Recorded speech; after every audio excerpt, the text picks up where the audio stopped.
Bismillahirrahmanirrahim. Assalamu alaikum and welcome to Diplomatic Enclave. I am your host, Khalid. But my guest in this very episode belongs to a country that is known for many things, beautiful and otherwise.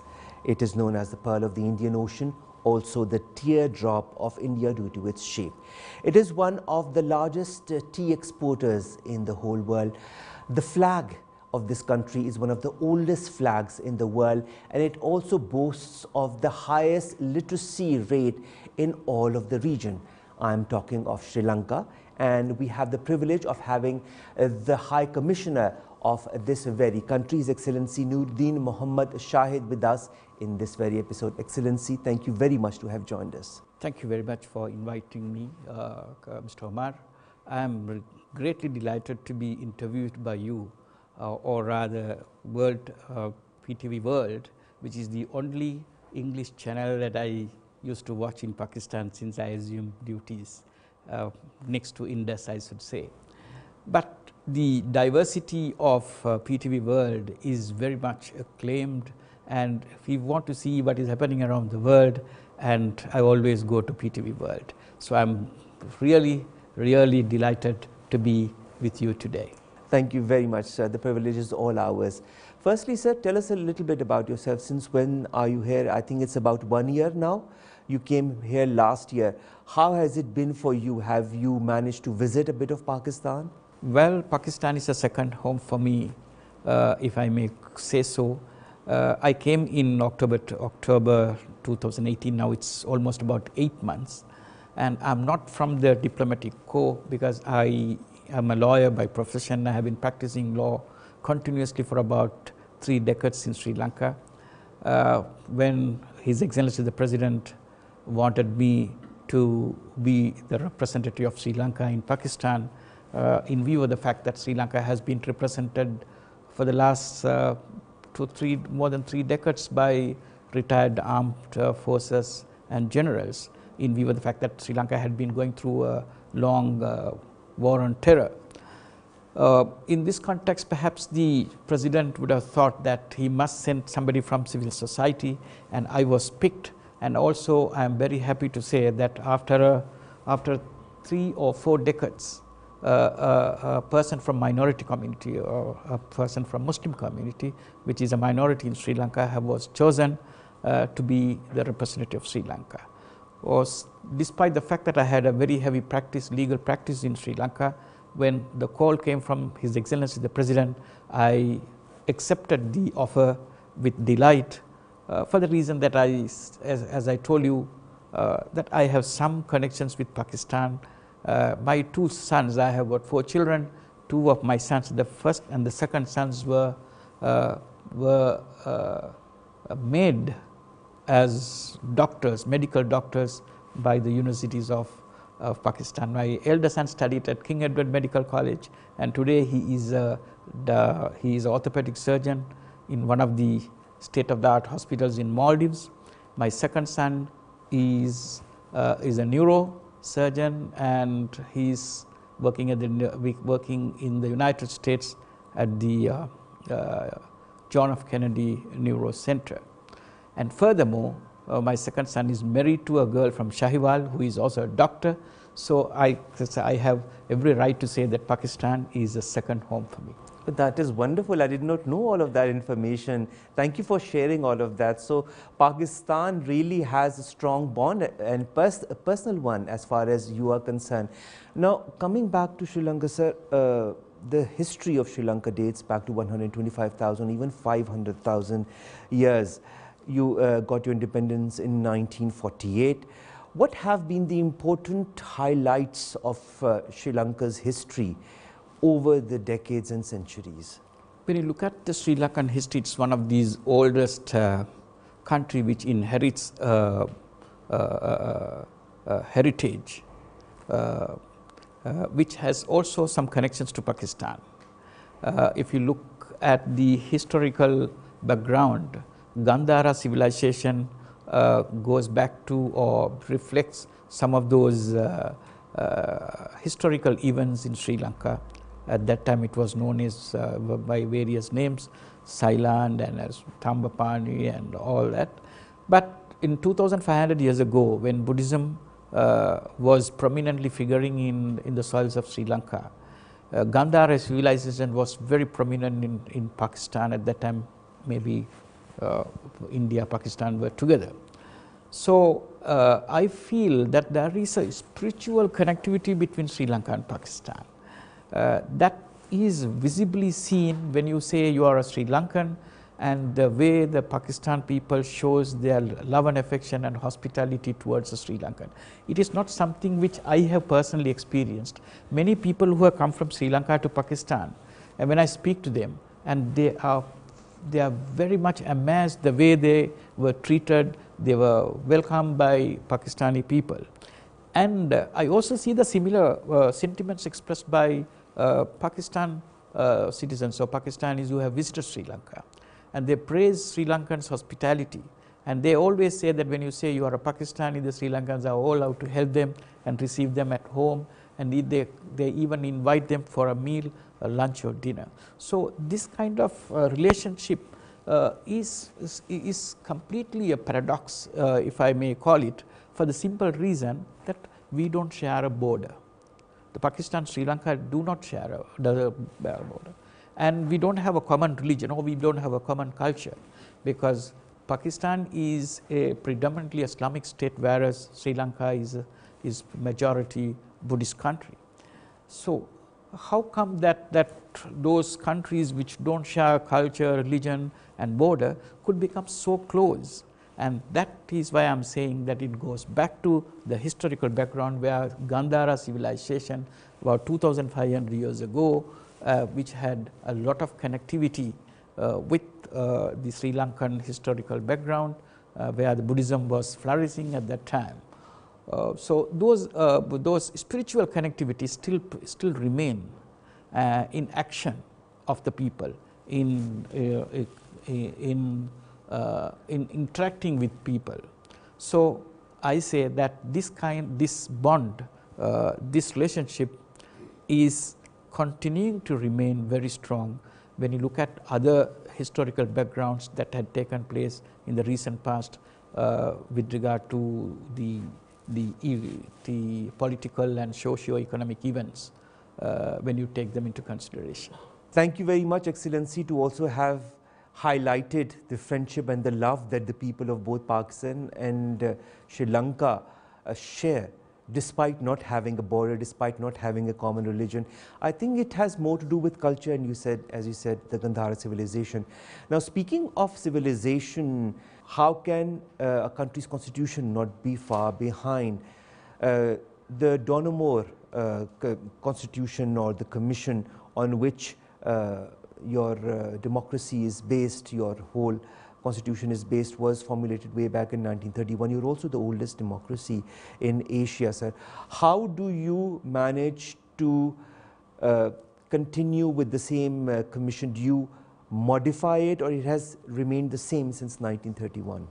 Well, that was a very good question. Sri Lanka and Pakistan have common features, like that we have been ruled by our British colonial masters.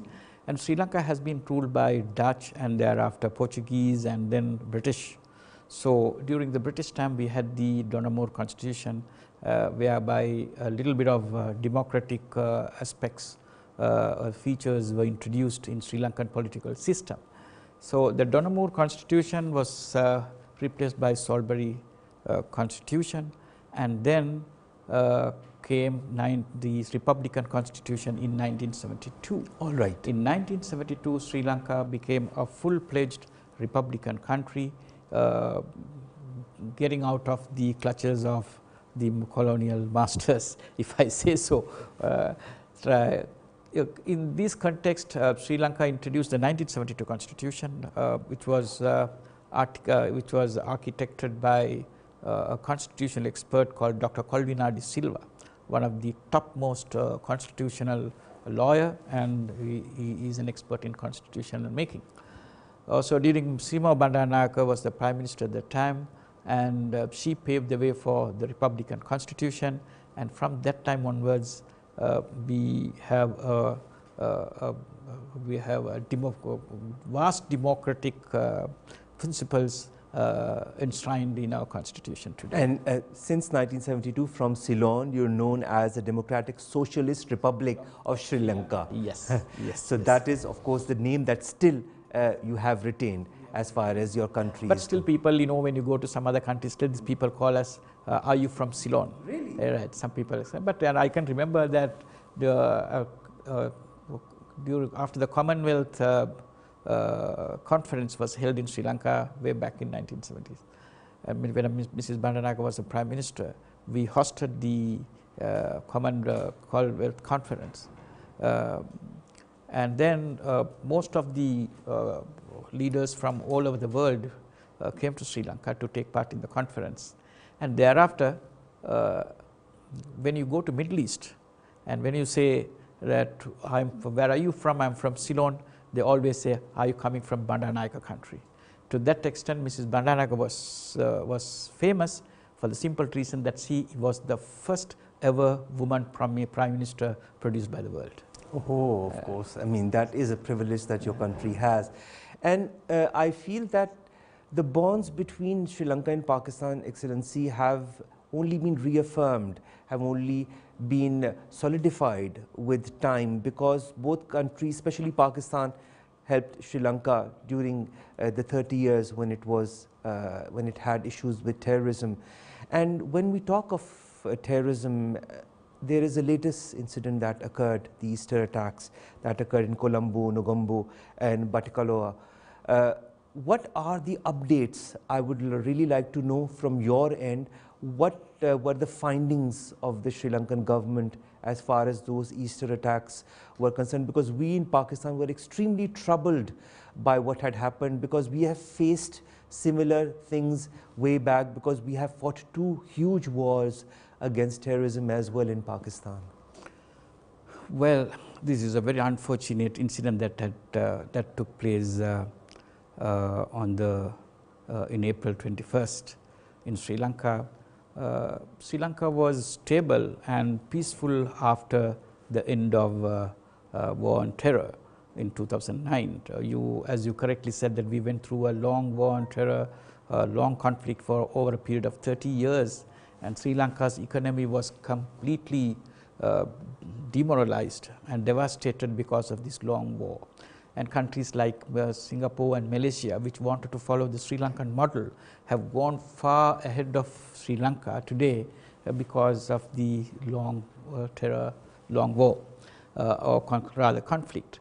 But the recent incident is a very unfortunate incident. We have been enjoying freedom and peace for the last 10 years, and suddenly this unknown small group, a cult group, had emerged from nowhere, and they have executed these bomb blasts in churches and high-end restaurants, which had really put Sri Lanka back again on the map as a country which is not yet released from the clutches of terrorism. It has been connected to an unknown Muslim Islamist group, but still there are suspicions and different school of thoughts whether the ISIS or Daesh is involved in the matter, because they claimed responsibility after 72 hours, after 2 or 2.5 days, but normally they claim responsibility immediately. Furthermore, what I can't understand, and I find it still difficult to understand, as to why this particular Islamist group, the so-called Islamic group, which has barely about 200 or 250 members, targeted the Christian churches, because we had a very, very close relationship with the Christian community in Sri Lanka. They are about 6 to 7% and we are about 10%, and we had a very close relationship. We never had any problem in the past.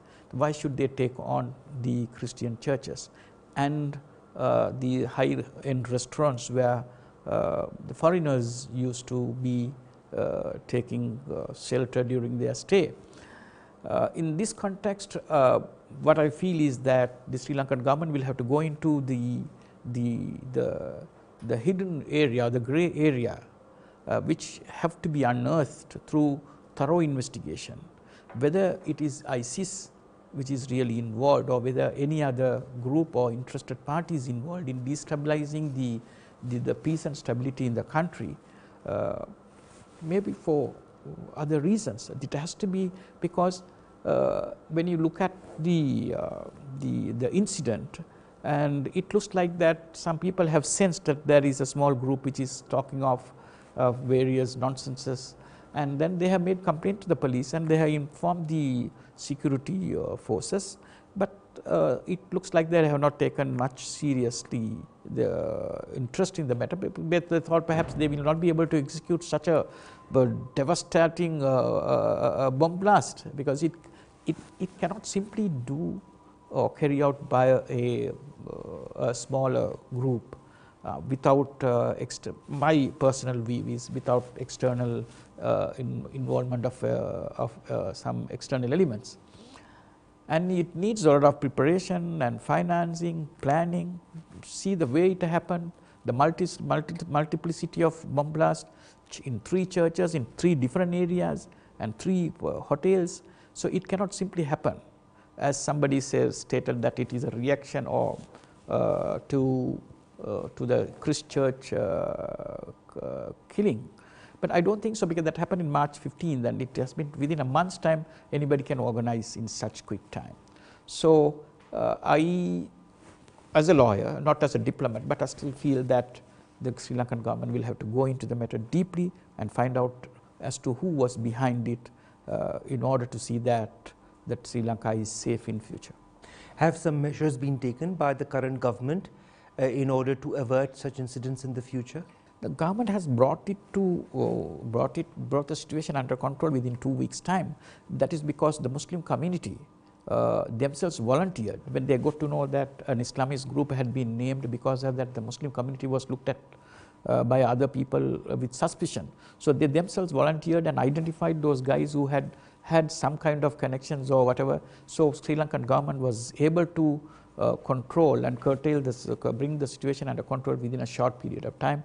Now there is peace prevails in the country. There is no threat, and that was the reason why the many countries which imposed restrictions on travel to Sri Lanka had now removed it within a period of 1 month. And Germany, Switzerland, and various countries have removed, and China and India, who we have a larger influx of tourists from these 2 countries. They all have taken the travel advisory now. So that shows that the country is back to normal.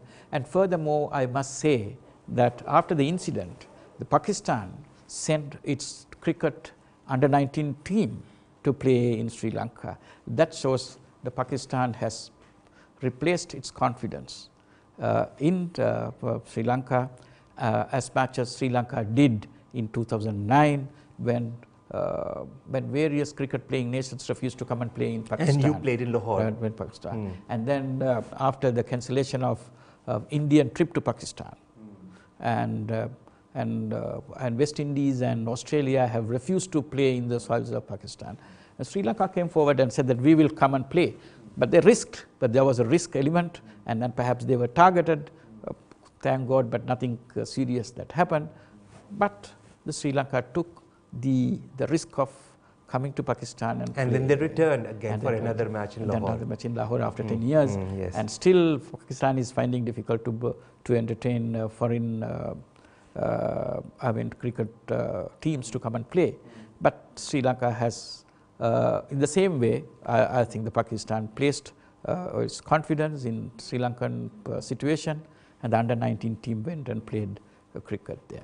Well, I think in our country also things are slowly coming, getting better and better, and we've got the PSL also that began, and a lot of matches were held in Pakistan this time, and it is estimated that next year, in the next edition of PSL, all the matches will be held in Pakistan, inshallah. So let's hope and wish that more and more other cricketing nations apart from Sri Lanka also come to Pakistan. We can all only hope, and we can only expect the best. Excellency, Shaheid, could you also tell us a little bit about tourism? After this incident, tourism was also one of the major aspects of your economy. It is still. it was impacted by the incidents that occurred. Has tourism come back to normal? I think it is getting back to normal, because the tourism was one of the industry that was devastatingly affected by the impact of this bomb blast. Because many countries imposed restrictions. I said about 50 countries imposed restrictions on travel, and now they are gradually taking such restrictions. The Sri Lankan government has taken a lot of measures to improve and develop the tourism industry, because it was expected to be one of the major financier to the economy of the country. Sri Lanka is mostly now dependent on these apparel exports, and also from foreign remittances from migrant workers. So the tourism was expected to be one of the major player in supporting the economy of the country. Now various steps have been taken by the government, and I'm informed by the tourism board. When I spoke to them to organize some religious tourism between Sri Lanka and Pakistan, I'm informed that the situation is back to normal, and people are freely moving around those areas which are identified as tourist destinations or resorts. Speaking of tourist destinations, tell us a little bit about which are the places which one should visit in Sri Lanka. Well, Sri Lanka is one of the most beautiful countries in the world, I should say, because I have been to more than 50 countries in the world in various capacities, but I could not stay longer than 2 weeks, because I always feel like getting back to Sri Lanka. But this is the first time I have stayed after being appointed as Commissioner, and I have stayed in a country more than 2 weeks. So the Sri Lanka, is beautifully, it's a beautiful landscape. If you want temperature, you can go to certain place within an hour, 1 hour, 2 hours, and get the temperature. If you want to get a cold climate like England, they call it Little England, Noordeen of Kandy. Perhaps when you go there, you find a very cold climate, and you have to wear a jacket most of the time. And then you get tremendous the sea. Tourist resorts, beach. And it's expanding from Colombo to down south, more than 100 odd kilometers. And you get beautiful beaches, and back again in the north and in the east, you get beautiful beaches, Pasikuda and Trincomalee beaches, and the Europeans love them, and they love to go and spend months and months sometimes to spend their time. And furthermore, the culture of the people and the hospitality of the people also counts a lot, because the people are very good natured people, and they welcome any foreigner, any person with warm heart. So all these put together, and the Sri Lanka is one of the best destinations for tourism. All right, sir. I would love to go one day to Sri Lanka, and as it's not that far away, I hope we get the opportunity to go there and spend at least 1 or 2 weeks there, especially at the beaches and the other places, the traditional places of Buddhism as well, that are to be revered by people such as ourselves, which have the Gandhara civilization in Pakistan. Now, Sri Lanka, sir, is a democratic republic. It's a unitary state which is governed by a semi-presidential system. How alike or different is it from the Pakistani system? Well, we all had the British system in all countries, but Sri Lanka deviated from Pakistan and India as far as the electoral system is concerned.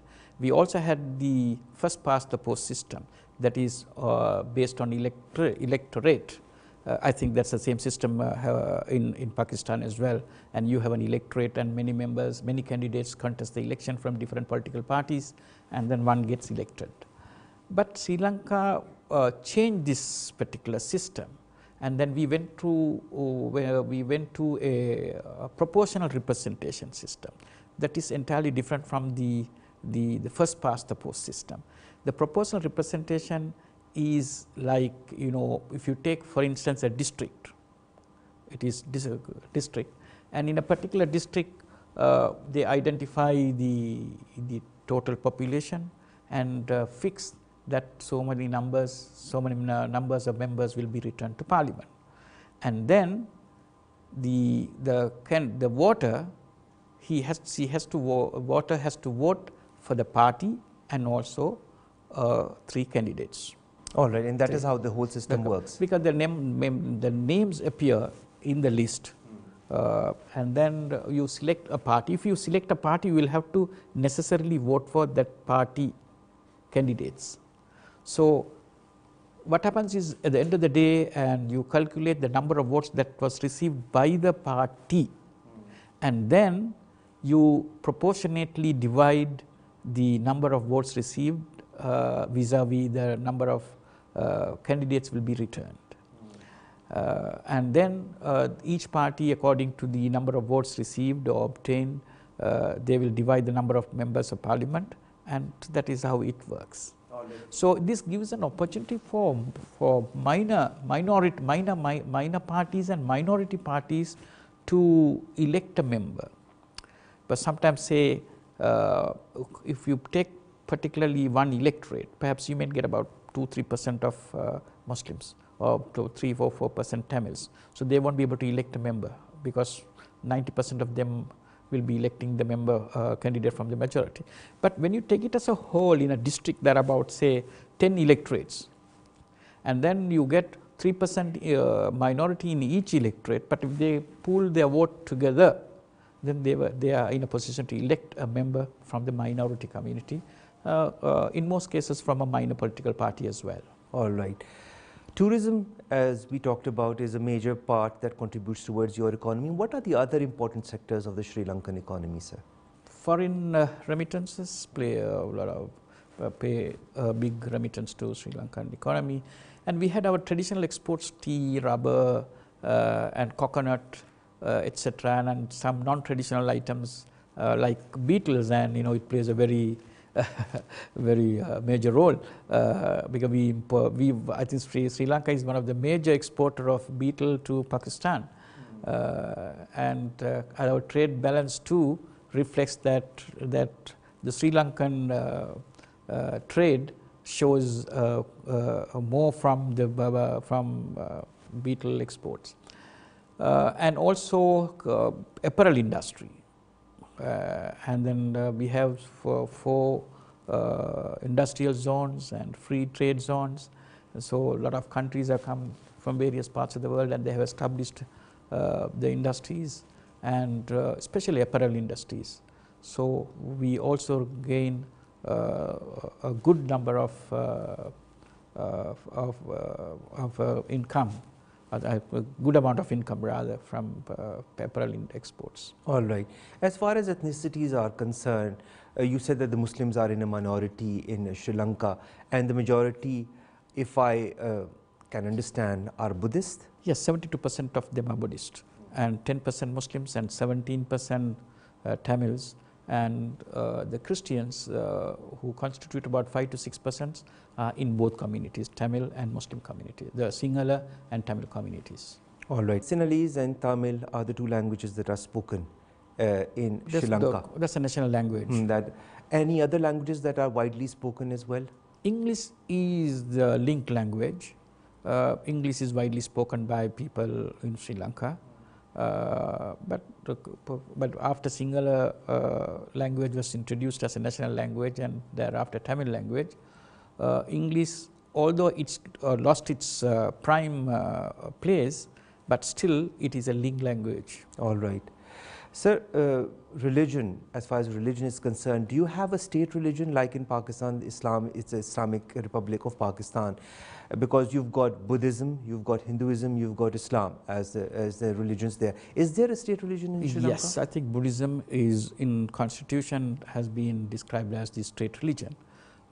In the meantime, all other religions also have their right to practice in terms of their religious principles. The education sector is very important for any country to thrive properly, for people to understand how a country works, for them to also contribute towards the progress and prosperity of their country. Education is very important to you. More than 92% of your country is educated. How would you describe your education sector? That is because of the free education that was introduced by a great distinguished person called W.W. Kandankara. when he was Minister of Education, he introduced the free education even before some other countries in the world introduced free education. So I think the literacy rate was so high because of the free education. It's not only free education in Sri Lanka. You will be amazed to see, you will be very surprised to hear that we also provide the textbooks, and the government also provides the uniform, and also take care of their medical conditions. And now in the recent times, the Sri Lanka is going to introduce what you call insurance scheme for students, and their dental care is taken care of by the government. So to educate the Sri Lankan masses, the government takes a lot of interest, and they have allocated large sums of money, and by providing all these facilities so that the children can be educated, literate citizens of the country. To what level is education free in Sri Lanka? Up to university level. From kindergarten to the university degree, education is free. All right, that's wonderful, sir. Speaking of education, of course, that makes a person understand what is his surroundings and also contribute towards the economy of the country. But another thing that is also very important for any country is the culture of that country. And this is something that you in Sri Lanka preserve very highly. How would you say, how would you describe the culture of Sri Lanka, and what are the major components of Sri Lankan culture? Well, it is, when you say culture, the Buddhism is one of the oldest religion which is being practiced by 72% of the people. The Buddhism teaches peace and cohabitation with other people. So that is one of these reasons that the Sri Lanka is successfully surviving with diversity. There is a lot of unity among the different type of people who are living. It's a multi-religious, multicultural, multiracial country. We have Buddhism, we have Christianity, we have Hinduism, and we have other small segments from Christian community like Catholics and Christianity and all. So there is no problem with regard to the practice of religion because the Constitution promulgates the rights of minorities in practicing their religion. And furthermore, the culture is, when you say, take for instance Hinduism, which came from India, and Buddhism also came from India. So you find there are a lot of connectivity between these two religions. The New Year is called Tamil and Sinhala New Year, the April 13th and 14th. That is a good example that I could say that how culture coexist in Sri Lanka. But it is common ground that perhaps, when there is diversity in a country, you used to face some kind of hiccups. But the people have survived with all those small hiccups and small issues. The people have learned to be together and live together harmoniously for the last so many years. When we talk of culture, I mean, how can I not talk of literature? You've got a beautiful Aryan literature that is embodied in the hymns of the Rig Veda. Or you've also got Martin Wickramasinghe, who's one of the most revered authors in Sri Lanka, who is the author of Modal Duva. Tell us a little bit about literature and how important is it for the Sri Lankan people and also for the youth, for the new generation? You see, if you look at the literature, music and dance and novel, when you, I think you have to include all those things into this aspect of culture. And people like Martin Wickramasinghe has portrayed the traditional way of living of the people from time immemorial. In those circumstances, the culture in a diversified structure is very important. So, well, as I told you earlier, two major religions that are being practiced in Sri Lanka, Hinduism and Buddhism came from India. So there is a large impact of Indian culture in their lifestyle. And even Muslims, we speak Tamil in most of the areas, although we speak all three languages in many places, but of course predominantly Muslims speak Tamil, because the Muslim traders went to India, from India they went to Sri Lanka. So the Muslims also, they also started speaking Tamil language. So this culture through language, and Muslims traders who went to India in the good olden days went and married Sinhalese women, and so there is a blood a relationship between the Muslims and the Sinhalese in the country. So all these put together, I see, I never thought of this, but of course after you put this question to me, I am thinking that all these aspects have really strengthened the cultural bond between or among the different communities and races. Music, you've got different kinds of music. Classical music is very important to Sri Lanka. It's part of your culture. Also when it comes to dance, you've got different varieties, 3 main styles of Sri Lankan classical dance as well. That is also still popular in the new generation, and it goes from one generation to the other. A lot of families send their daughters and their sons to learn classical music and classical dance. Is it still popular amongst the youth of the country? Because when we ask ambassadors from different countries, they say, oh yes, but as far as the new generations are concerned, they are getting more westernized. Is that the case with Sri Lanka as well, or do they still adhere to their cultural values and their music and their dance? Whatever may be the advanced progress in classical musics, I mean Western music, but Sri Lanka has retained its cultural music. I think even after I came, and in the previous year too, we have brought our cultural troupe on the National Day. And it's not only in Pakistan, but when I checked it up from the Foreign Ministry, in many parts of the world, and there is a popular request when the Independence Day getting closer, are you bringing your cultural troupe? Then I saw it by myself in Pakistan. We had to invite about more than 700 people at Serena Hotel because there was inundated requests from various people to take part in Sri Lankan festival or in the National Day functions, for the simple reason they wanted to enjoy this cultural program. So we had to keep them for one more day and display their cultural heritage display in one of the leading conference hall. So what I'm trying to say is that Sri Lankans have not lost touch of their cultural bondage towards music and dance, and those dances are really beautiful. Perhaps you may have seen, and I have seen, and they are beautiful, and they really picture the traditional development of the culture from various period of time. And Sri Lanka, and the youth, they enjoy it and they still want to learn, and that is the reason why that traditional culture, music, dance is very much prevalent in the living style of Sri Lankans. Ayurvedic medicine is also used a lot in Sri Lanka. You've got Ayurvedic healing centers in your country where tourists from across the world come to get healed from their different diseases and ailments, and they say it heals a lot of diseases that conventional medicine does not. Are they still very popular? It's very, very popular. Perhaps one of the reasons, perhaps we have Omer to discuss about the bilateral trade between Sri Lanka and Pakistan, and I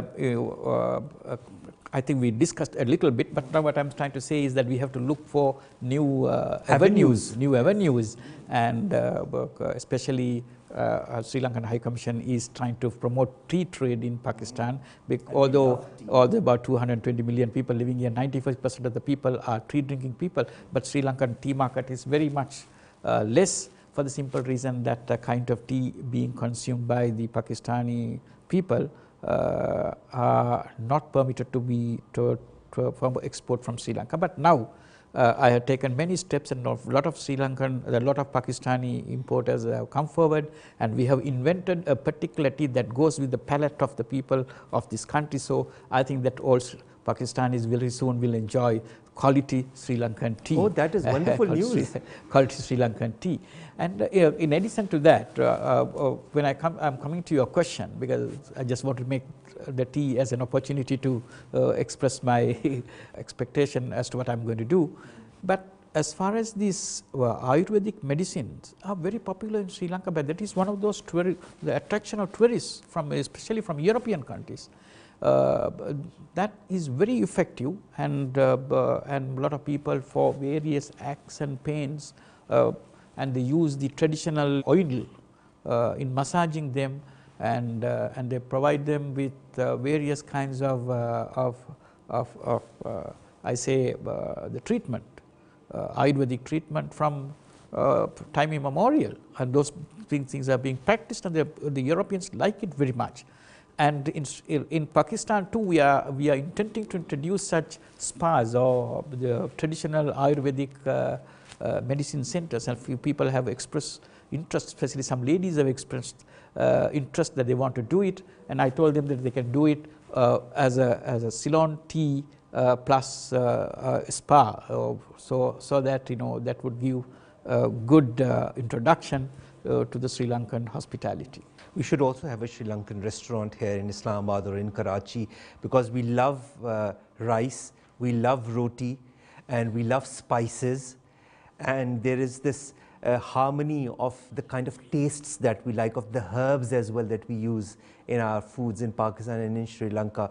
So I hope you can also bring some kind of a cuisine in Pakistan. And certainly we are intending to do it, but unfortunately the certain steps taken by me after I assumed duties, the air connectivity was very important, because for people to come and go, and I must say that the religious tourism which we wanted to introduce, the former Secretary of the Ministry of Foreign Affairs, Madam Tahmina Janjua, was very interested, and the Minister of Foreign Affairs is a visionary. I think that he was very interested to bring back the old touches between the two countries. And in 1976, I think Sri Lanka and Pakistan had entered into an agreement to promote religious tourism, which was forgotten. I think the visionary Prime Minister of this country had really looked at it carefully, and then he wanted the Buddhist majority countries in the world to promote this religious tourism. I think the visa regime has been now liberalized, and people can without difficulty come to Pakistan. Why I'm trying to say is, Pakistan being a predominantly Islamic country has preserved the Buddhist artifacts, the Buddhist heritage, so much available in the country, which is not known to the world. But the world media is also such, you are coming from media, but I say the world media is such which sometimes do not give prominence to this kind of great gesture shown by a country where there is no Buddhist population. And if you go to Taxila and Dharmacharika, if you go to Peshawar or Lahore museums, the amount of artifacts, the amount of stupa and the heritage that has been preserved and protected by Pakistan is amazing, and it has to be brought to the world. So what is being projected is a negative perception, and I mean that 520 million Buddhists living all over the world, definitely if they come to know that there is such a tremendous treasure Buddhist heritage in this country, definitely the tourism would flourish in this country. And I hope the Prime Minister's vision will be given effect to by the line ministries, and they have to take certain steps. And on my part, I have organized a group of people to come from Sri Lanka, and the Foreign Ministry said they will support me. And I want to bring especially journalists, the media people, to come here and document this Buddhist heritage, the sites and the artifacts and stupas, which are very, very important for Buddhist people. Exactly. So I have organized them, but because of the air connectivity was lost after the airstrike, Balakot airstrike, and now Sri Lanka has restarted its flight operation. Now we are flying to Karachi again, and we will very soon start our flights to Lahore. And once that happens, and I will see that as a first step to promote religious and cultural tourism from Pakistan, a group of people to come from Sri Lanka. That is wonderful. I also had the chance to interview the Buddhist monk Sunnama Siri, who was here recently. He also performed the Vesak ceremony. ceremony. recently as well. And we had a very long discussion on religious tourism, on how it's very important and how Pakistan has the Gandhara civilization that needs to be promoted even more, just like you have said. So let's talk about bilateral relationship between Pakistan and Sri Lanka. It of course dates back to 1948 when Prime Minister of Sri Lanka, Senanayake, visited Pakistan, and since then it has only been developing. We've got a free trade agreement that was signed way back in 2005 between both countries as well. We are members of SAARC. We also helped you during your 30 year of terrorist war against the liberation tigers of Tamil Eelam that you mashallah won with our assistance, but nevertheless you won it on your own. But we nevertheless helped you, and you, whenever I talk to Sri Lankan people, they always thank us for that help that Pakistan gave Sri Lanka during those troubling years. How do you view, when one asks you, the bilateral relationship between Pakistan and Sri Lanka? The bilateral relationship between Pakistan and Sri Lanka dates back to the pre-independence era. I think that Pakistan obtained independence in 1947, and about just after 6 or 7 months later, Sri Lanka got its independence. And I can still remember the message that was sent by the great leader of Pakistan, Mohamed Ali Jinnah, and he said that Sri Lanka and Pakistan would remain as friends forever and would engage in all good deeds and acts for the promotion of both countries. That it remains to be good even today. I mean, Sri Lanka was one of the first countries that established diplomatic relations with Pakistan, because we 1948, yes. And then we have 70 years of diplomatic relations between Pakistan and Sri Lanka. And I must say that I must make use of this opportunity to thank Pakistan for the tremendous support and help which was given to Sri Lanka at crucial times. I think it started from 1971. Perhaps you may remember the Indo-Pakistan War, and the Pakistan had a serious problem of refueling and touching down in another airport for the purpose of especially for the purpose of refueling. And Sri Lanka and Pakistan had a wonderful relationships at that time. Mrs. Bandaranaike was the Prime Minister, and Mrs. Bandaranaike permitted the Pakistan aircrafts to touch down the Katunayake International Airport, and refueling permission was granted. And of Sri Lanka did it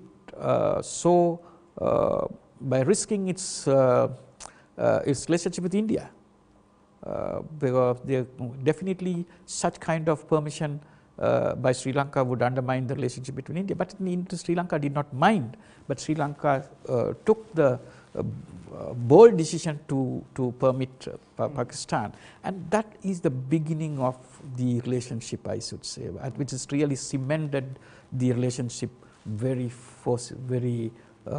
solidly. All right. And then thereafter, Pakistan was immensely supported Sri Lanka during the war, during the 30-year-old war. And some people say, some historians say, but if not for the support of Pakistan, perhaps Sri Lanka wouldn't have been able to achieve it in such quick time. So 3 years, 3 decades is a longer period, but if not for the support of Pakistan, perhaps Sri Lanka wouldn't have been able to do it.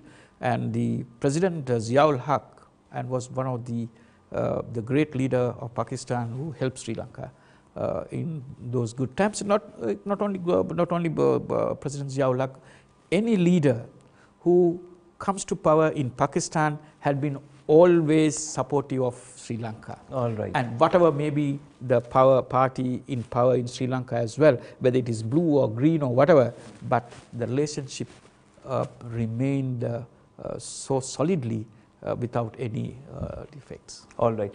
Now, looking at all the gamut of relationship between Pakistan and Sri Lanka, whether it be religious tourism, as you talked about, whether it be trade, whether it be also judicial cooperation and improvement of the effectiveness of law enforcement agencies. Also, when the President of Sri Lanka in last year had requested Pakistan to solve a fertilizer crisis that had happened, and Pakistan of course had that. There is a people-to-people contact, there is an exchange of high-level visits. Is there any avenue, do you feel, that can be worked upon maybe during your tenure? Definitely, I have identified several areas, and because of the air connectivity, I had to postpone. Now the air connectivity is back. I think that we can start perhaps. As far as you're concerned about the education, Pakistan is helping Sri Lanka in providing scholarships to many students, undergraduate students, to come here and study engineering, medicine, IT sector, and in pharmacy, in various fields. And Pakistan is going to establish a knowledge corridor between Sri Lanka and Pakistan, where the Pakistan has promised to give 1,000 scholarships for over a period of 5 years. The other is I find the religious tourism, which I have highlighted, and also the judicial service. I visited the Judicial Services Academy, and I am speaking to the Judges Institute in Sri Lanka to see whether we can have an exchange of judicial programs. And the other one I'm interested is the Parliament Institute, a similar type of institute to be established in Sri Lanka, because we have a different kind of system. The local government system, provincial government system, and parliamentary system. Then many of the people who go to parliament or who go to these institutions do not know what they have got to do, how much money can be utilized, how monies can be obtained, from what organizations, and from donor countries, how can you expect assistance in order to develop their area. So when I went to the Pakistan Parliamentary Institute, I found is amazing, and they have a wonderful program. So I'm trying to see whether we could have a similar institute in Sri Lanka back, and then see whether the Parliamentary Secretary General could visit here and study for himself. So I'm just trying to see that we can interact in many ways with Pakistan during my period, and especially also bilateral trade. I must say now China is very much involved in Pakistan now. With the China-Pakistan Economic Corridor, and China is also very much involved in constructing a deep sea port in Hambantota. And I can draw about, I have participated in number of seminars and workshops conducted by various think tanks in Pakistan with regard to the outcome and the consequences of this Chinese investment, multi-billion-dollar investment, and how best Sri Lanka could benefit from this Guarda project, and perhaps if you could identify some kind of connectivity between the two, I think the potential is very, very high.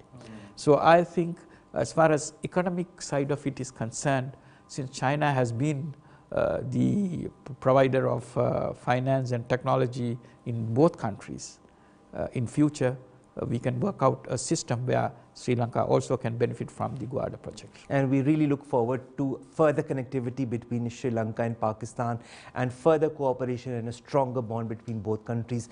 Noordeen, Mohamed, Shaheid Sahab, thank you so very much to have given us the time, to have talked about so much in this show about your country, about the cooperation that exists between Pakistan and Sri Lanka.